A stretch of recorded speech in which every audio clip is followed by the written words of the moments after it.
तर next session continue करूया आपण लेक्चर कंटिन्यू करूया. What are the artificial satellites? What are the artificial satellites? Natural satellite is an astronomical object orbiting the Earth or any other planet. The moon is the only, actually, the moon is the only natural satellite of the Earth. Moon is the only natural satellite of the Earth. Some other planets in the solar system have more than one natural satellites. Similarly, if a man-made object revolves around the Earth or any other planet in a fixed orbit, it is known as an artificial satellite, right? So the first artificial satellite was Sputnik. It was the first artificial satellite, that was the Sputnik, which was sent to the space, sent to space by Soviet Union in 1957. This was it. This was how the Sputnik, right? Today, more than 1,000 satellites, हजारो असे satellites are orbiting the Earth. पृथ्वीच्या बाहेर असे पृथ्वीला गोल गोल गोल orbiting म्हणजे ते पृथ्वीला प्रदक्षिणा घालतात. The satellite work on solar energy. लक्षात घ्या ते कसं काम करतात, solar energy, right? So solar photovoltaic panels are attached on both sides of the satellites like wings. Instruments are installed in the satellites to receive and transmit signals from and to the Earth.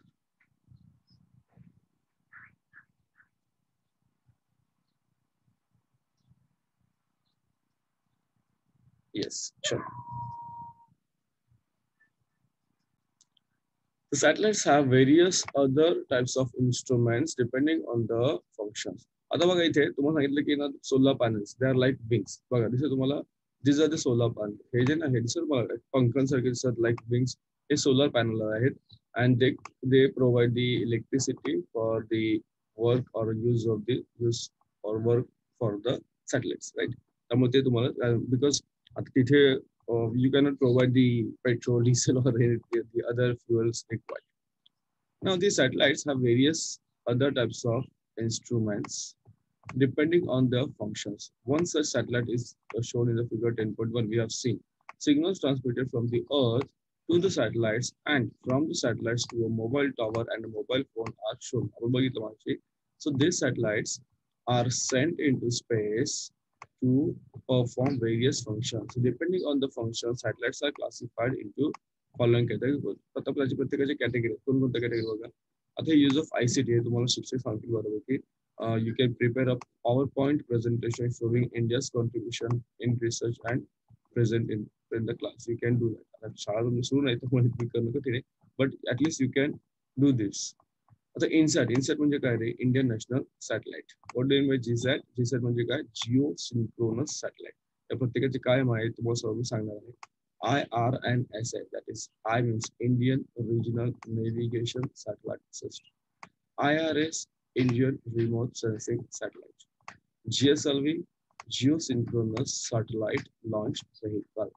PSLV, Polar Satellite Launch Vehicle. PSLV, Polar Satellite Launch Vehicle, right?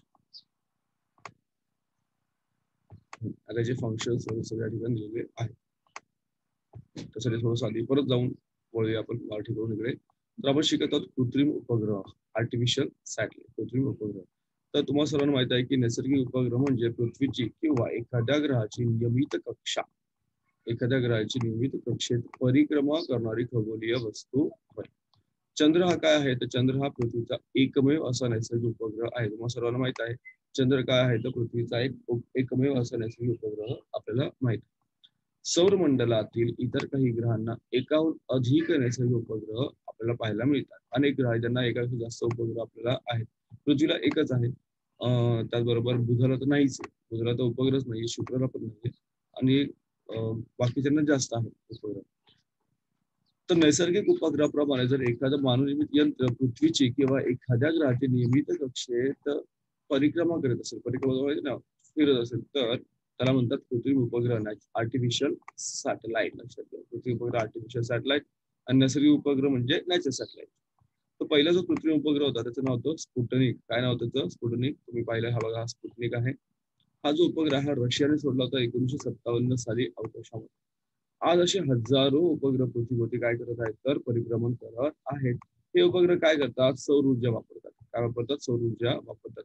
मग तुम्हाला दाखवलं मी की त्याला असे पंखासारखे काय असतात, पंखासारखे जे panels पाहिले आपण, ते पॅनल्स काय दाखवतो तुम्हाला, सौर ऊर्जा वापरतात. आणि हे पॅनल्स तुम्ही बऱ्याच ठिकाणी पाहिले असतील, बऱ्याच इमारतींवर, बऱ्याच बिल्डिंग्सवर तुम्ही सोलार सोलार वॉटर हीटर पाहिले असतील, बऱ्याच ठिकाणी पाहिले असेल तुम्ही. आता सध्या नवीन असं काही नाही हा प्रकार, थोडं खर्चिक आहे परंतु तो करणं गरजेचं आहे. पुढे तर त्यांच्या दोन्ही बाजूला पंखांसारखे सौर पॅनल लागलेले असतात. पृथ्वीवरून येणारे संदेश ग्रहण करण्यासाठी आणि पृथ्वीकडे संदेश पाठवण्यासाठी उपकरणे बसवलेली असतात. प्रत्येक उपग्रहामध्ये त्यांच्या कार्यानुसार लागणारी इतर उपकरणे सुद्धा असतात. असंच एक उपग्रह आपण पाहिला होता आकृती दाखवणे मागाशी पाहिलं होतं आपण आकृतीमध्ये. तर त्यावरून काय काय दाखवलं त्याच्यामध्ये, तर पृथ्वीकडून संदेश ऑलरेडी गेलाय, कोणाला, उपग्रहाला गेलाय. आणि उपग्रहाकडून संदेश कुठे आला, परत भ्रमणध्वनीला किंवा भ्रमणध्वनी मनोरा मोबाईल टॉवर, बरोबर, असे संदेश आपल्याला दाखवले आहेत. तर विविध कार्य करण्यासाठी विविध हे उपग्रह अवकाशात सोडण्यात आलेले आहेत, त्यांची वर्गवारी आहे. तर हे इनसॅट वगैरे सगळं पाहिलं. इनसॅट म्हणजे इंडियन नॅशनल सॅटेलाइट आहे, जीसॅट म्हणजे Jio synchronous satellite, IRNSS Indian regional navigation satellite system, IRS Indian remote sensing satellite, GSLV आहे Jio synchronous satellite launch vehicle, PSLV आहे पोलार सॅटेलाइट लॉन्च व्हेहिकल. त्यांच्या प्रत्येकाचा उपयोग काय आहे तो आपण पाहून घेऊया इंग्रजी आणि मराठीमध्ये. विज्ञान विषय समज जर आपण दोन्ही भाषा शिकलो तर माझ्या मते खूप चांगल्या पद्धतीने तो तुमच्या लक्षात राहील. चला एक मिनिट. हे आहे टाइप्स ऑफ सॅटेलाइट्स. तर प्रत्येकाचे म्हणजे उपयोग काय काय आहेत, what are the functions. First बघा तुमचं दिलं वेदर सॅटेलाइट. काय तुमचं weather satellite. So what is the function of it, study and prediction of weather. साहजिकच वेदर नाव म्हटलं त्याचं काम काय, फक्त वेदरशी रिलेटेड असते, हवामानाशी रिलेटेड असते. So the names of Indian satellites series, Indian satellite series and their launch vehicle. तर इनसॅट, जीसॅट, लॉन्चर काय आहे, GSLV. त्यानंतर कम्युनिकेशन सॅटेलाइट आहे, एस्टॅब्लिश कम्युनिकेशन, जसं मोबाईल आहे, टीव्ही आहे, सर्व जे आहे किंवा इंटरनेट आहे, सर्व हे कम्युनिकेशन सॅटेलाइट आहे. इव्हन आपण पाहतो मिलिटरी वाल्यांकडे जे काही वेगळे वॉकी टॉकीज वगैरे असते, different location in the world through use of specific waves. तर इनसॅट जीसॅट आहे, लॉन्चर सुद्धा काय, GSLV सेम आहे. ब्रॉडकास्ट सॅटेलाइट, ब्रॉडकास्ट म्हणजे काय, टेलिकास्टिंग टेलिकास्टिंग टेलिव्हिजन प्रोग्राम, टेलिव्हिजनसाठी ज्यासाठी ब्रॉडकास्ट त्यांच्यासाठी सुद्धा लॉन्चर आहेत इनसॅट आणि एक सेकंड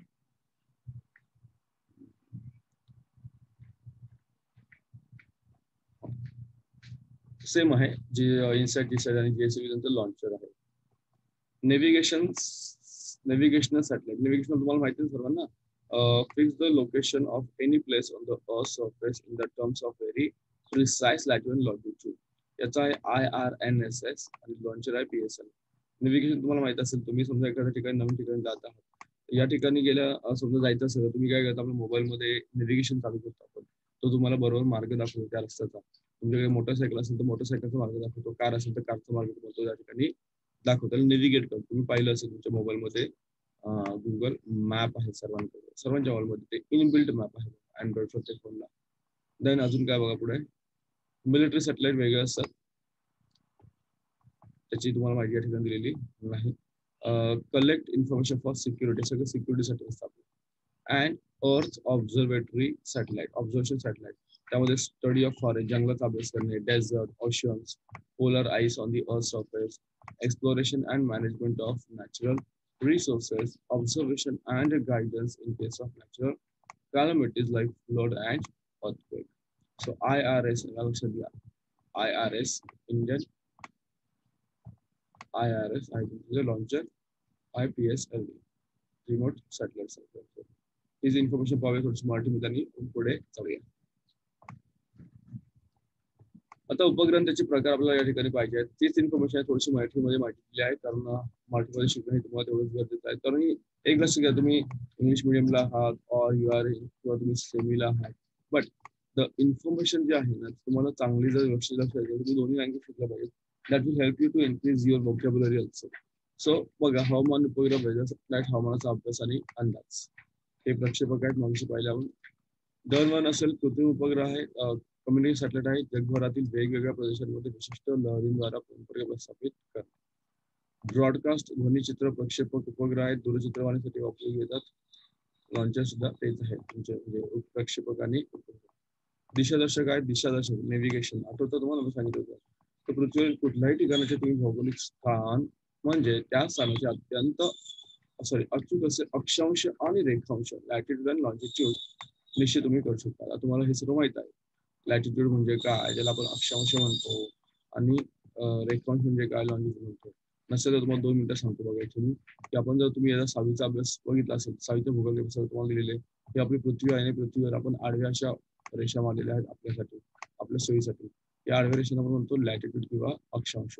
यामध्ये आपण 0° सेल्सिअस आहे, 0° आहे सॉरी तुमचं विषुववृत्त त्याला म्हणतो आपण इक्वेटर. आणि ज्या काही उभ्या रेषा आहेत ना, उभ्या त्या ज्या रेषा त्याला म्हणतो रेखांश किंवा लॉन्जिट्यूड. या सर्व काल्पनिक रेषात इमॅजिनरी लाईन्स आहेत. ठीक, चलो याचा उपयोग होतो आपल्याला एखाद्या ठिकाणचं स्थान निश्चित करण्यासाठी. चला लक्ष द्या पुढे.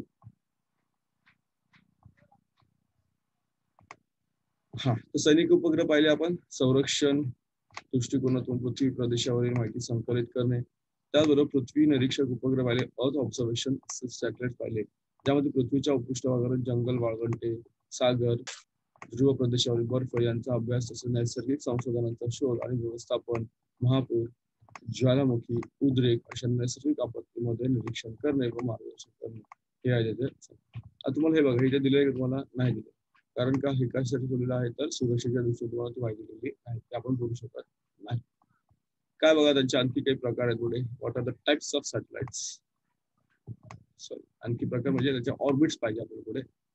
आता इथे जर तुम्ही गेलात ना बघा, इथे या युट्यूबवर तुम्ही जर गेलात, watch and share with others, हे बघा, हे जर तुम्ही लिंक टाकली, आता तुम्हाला क्लिक होणार नाही तिथून, पण हे तुम्ही जर लिंक तुमच्या मोबाईलमध्ये टाकली तर तुम्हाला सर्व माहिती या ठिकाणी मिळून जाईल. ठीक आहे. तर हे बघा युट्यूब, सॉरी, जे बघायची लिंक आहे लिंक वाचणं कठीण असतं. तर लिंक पाठवा, तुम्हाला खूप छान अशी माहिती मिळेल. नक्कीच बघा तुम्ही, तुम्हाला वेळ जसं मिळेल तसं बघून घ्या. युट्यूब सर्वांकडे आहे.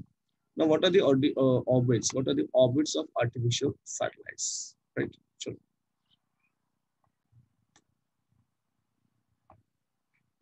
now you can see here orbits of artificial satellites.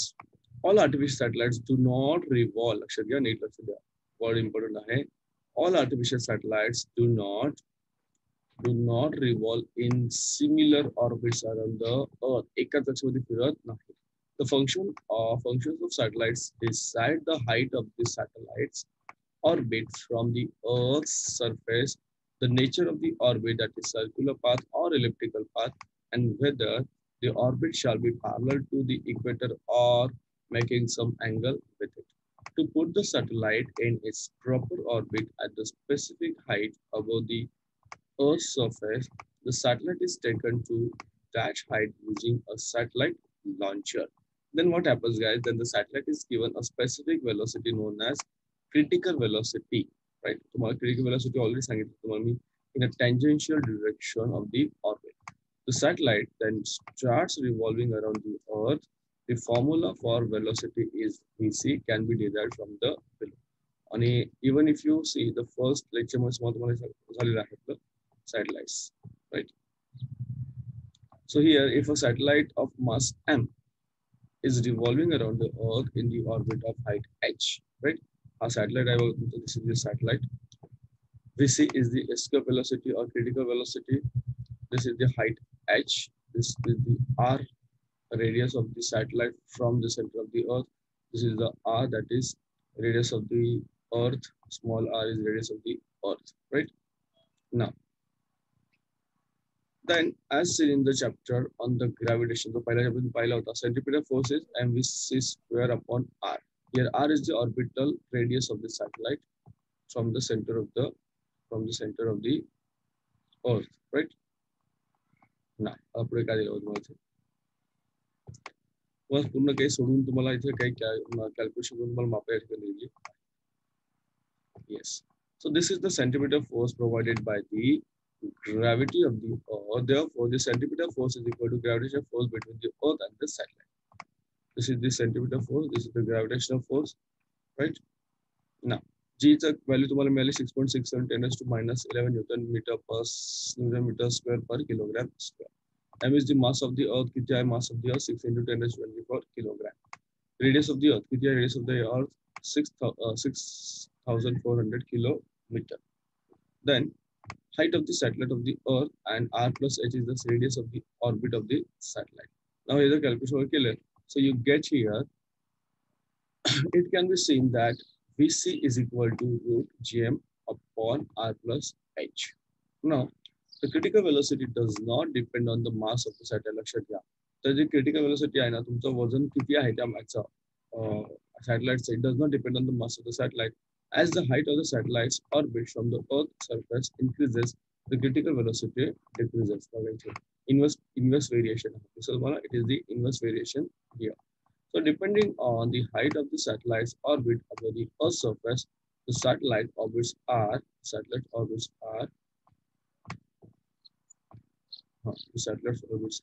or what classified as. त्याचे क्लासिफिकेशन केलेलं आहे. कोणकोणते क्लासिफिकेशन आपण पाहूया. त्याच्या आधी थोडंसं मराठी चला लक्ष द्या. तर पृथ्वी उपग्रहांचे भ्रमण कक्षा असतात. भ्रमण कक्षा असतात बघा इथे. तर हा भाग हा तुमचा पृथ्वी उपग्रह आहे, राईट. तर सर्व ग्रह एकसारख्या कक्षामध्ये फिरतात का? नाही. पृथ्वी उपग्रह भ्रमण कक्षेची भूपृष्ठापासून उंची किती असावी? भ्रमण कक्षा वर्तुळाकार असावी की लंबवर्तुळाकार असावी? विषुववृत्ताला समांतर असावी की विषुववृत्ताशी कोन करणारी असावी? सर्व गोष्टींचा उपयोग त्याच्या कार्यानुसार, त्याचं कार्य काय, आपण कोणत्या कार्यासाठी त्याला पाठवत आहोत त्या उपग्रहाला त्यानुसार या सर्व गोष्टी ठरत असतात. तर भूपृष्ठापासून विशिष्ट उंचीवर फिरते ठेवण्यासाठी उपग्रहाला उपग्रह प्रक्षेपकामार्फत त्या उंचीपर्यंत नेण्यात येते.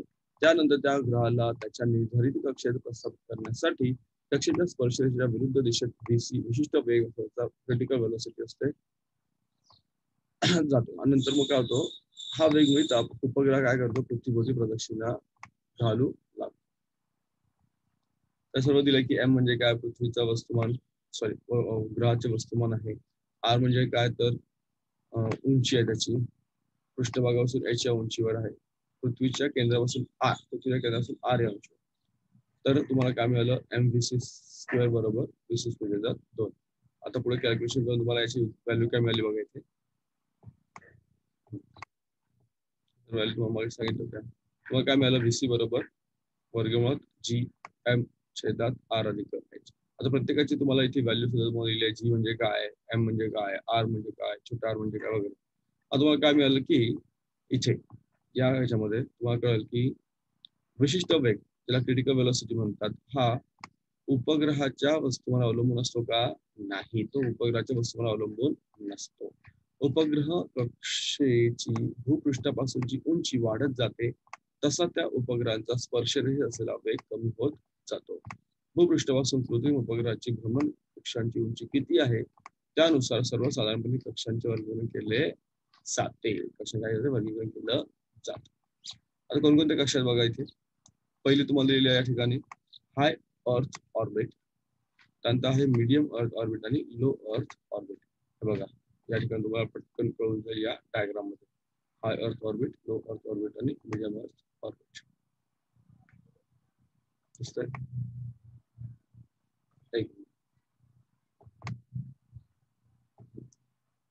तर आज संपलं नाही आपलं, आपण थोडा उद्याच घेऊया. फक्त इथपर्यंत येऊन आपण आपल्या बाकीच्या विषयाकडे वळूया. हे पाहूया उद्या आरामात आपल्याला घेईल. फक्त एवढं आपण याची मग हे पण आपण उद्याच कव्हर अप करूया, कोणकोणते आहे त्याचे ऑर्बिटचे.